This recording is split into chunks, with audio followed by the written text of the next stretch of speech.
हरियाणा प्रदेश कांग्रेस अध्यक्ष राव नरेंद्र सिंह ने राज्यसभा चुनाव में कांग्रेस उम्मीदवार की जीत की संभावना जताई है। उन्होंने कहा कि चुनाव में तीसरे उम्मीदवार के उतरने से कांग्रेस के लिए कोई चुनौती नहीं है।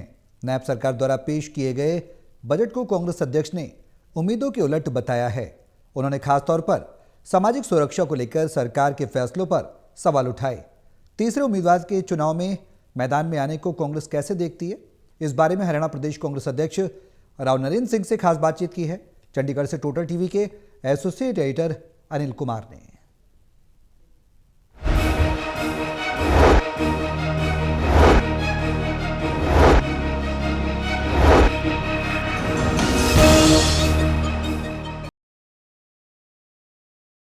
राज्यसभा की 2 सीटों के लिए 3 उम्मीदवार चुनाव मैदान में हैं। कांग्रेस इसको कैसे देखती है, इस मेरे साथ हैं हरियाणा प्रदेश कांग्रेस अध्यक्ष राव नरेंद्र सिंह। इनसे जानते हैं कि वो इसको कैसे देखते हैं। तो देखिए, राज्यसभा का चुनाव शुरू हो चुका है। कांग्रेस पार्टी ने अपने उम्मीदवार श्री करमबीर सिंह बोध को पार्टी का प्रत्याशी बनाया है। हमने आज उनका नॉमिनेशन फॉर्म दाखिल करवाया है।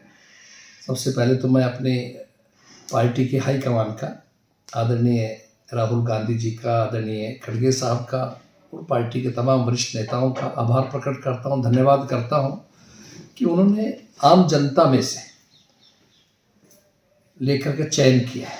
कोई नेता बड़ा नेता नहीं, जो सर्विस के दौरान में अपनी ड्यूटी को ड्यूटी समझी, साथ में सामाजिक कामों में बिजी रहे, व्यस्त रहे, समाज सेवा की, और अब जुड़ करके रिटायरमेंट के बाद कांग्रेस पार्टी से जुड़ के, खासतौर से हमारे एससी विंग से जुड़ करके पार्टी को मजबूत बनाया, हरियाणा में, हिमाचल में काम किया, और जो सही मायने के अंदर हमारे बाबा साहब के बनाए हुए सिद्धांतों का पालन करने वाले व्यक्ति हैं, संविधान की कदर करने वाले व्यक्ति हैं।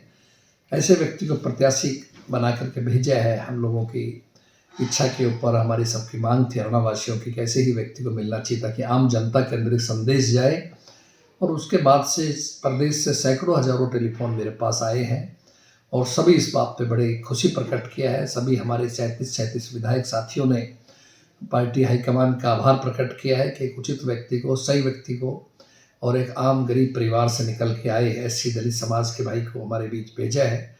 पूरी तरह से कांग्रेस पार्टी उसका स्वागत करती है और आज फार्म भरवाया है सभी साथियों ने जा कर के, और 100% जो है हमारा उम्मीदवार 37 वोट लेकर चुनाव विजयी रहेगा। राव साहब, जिस तरह पहले का भी एक्सपीरियंस रहा है कि राज्यसभा चुनाव हुए हैं और कई बारी खेला हुआ है, आपको लगता नहीं इस बारी फिर निर्दलीय उम्मीदवार चुनाव मैदान में आ गए, कहीं ना कहीं खेला हो सकता है? नहीं, देखिए, निर्दलीय उम्मीदवार अगर कोई आए हैं तो हमारी पार्टी से तो है नहीं कि भाई कांग्रेस पार्टी का कोई आदमी निर्दलीय खड़ा हो रहा हो, इसलिए भाई हमारे को बड़ा भारी नुकसान की बात है। ठीक है, भारतीय जनता पार्टी या इंडियन नेशनल लोग जुड़े हुए कोई प्रत्याशी अगर बनता है तो उसमें कांग्रेस को किसी प्रकार कोई खतरा नहीं है। कांग्रेस पार्टी सब एकजुट है। पार्टी हाईकमान के आदेशों का पालन करते हुए, उसका स्वागत करते हुए पूरी तरह से सब एक है। और कोई भी आए, तीसरा खड़ा हो, चौथा खड़ा हो, उससे मैं समझता नहीं हमारी कांग्रेस पार्टी की उस पर कोई फर्क पड़ेगा। सभी तमाम साथी एक हैं। राव साहब, मुख्यमंत्री ने बतौर वित्त मंत्री प्रदेश का बजट पेश किया है, तो आप बजट को कैसे देखते हो? देखिए, बजट से बहुत आशाएं थी। हम उम्मीद कर रहे थे कि शायद मुख्यमंत्री जी सलाह ले रहे हैं, शायद लगभग 15,000 लोगों से, ऐसा कुछ न्यूज़ पढ़ रहा था, लोगों से मिले हैं, सलाह ली है, तो शायद ऐसा बजट पेश होगा जिससे जो है प्रदेश के किसान को, प्रदेश के गरीब को, मजदूर को, नौजवानों को, छोटे व्यापारी भाइयों को कोई फ़ायदा होगा। लेकिन इसके गहराई से जाकर देखा तो एहसास हुआ कि इस बजट में ऐसा कोई खास चीज़ नज़र नहीं आई जिससे प्रदेश की जनता को किसी पर कोई फ़ायदा नज़र आता हो, या प्रदेश के अंदर कोई ऐसा बहुत बड़ा आमूलचूल इन्होंने नई चीज़ लेकर के आए हो।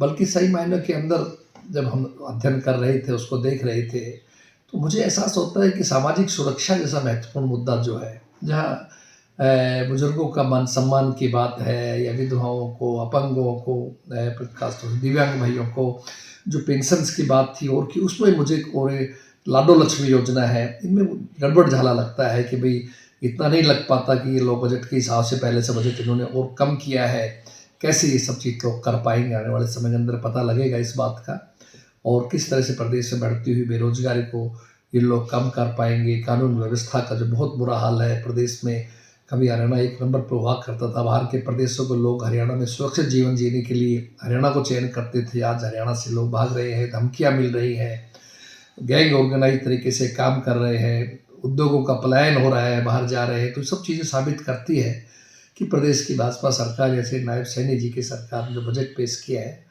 कोई अच्छा बजट नहीं कह सकते या प्रदेश के हितैषी बजट हो। जी। ये थे मेरे साथ हरियाणा प्रदेश कांग्रेस अध्यक्ष राव नरेंद्र सिंह। इन्होंने बताया करण सिंह बोध को कांग्रेस ने राज्यसभा प्रत्याशी बनाया है। इसके साथ साथ इन्होंने ये भी कहा कि कांग्रेस का उम्मीदवार चुनाव में जीतेगा। वही इन्होंने बजट को लेकर भी सरकार पर सवाल उठाए हैं। Anil Kumar, total news, Chandigarh.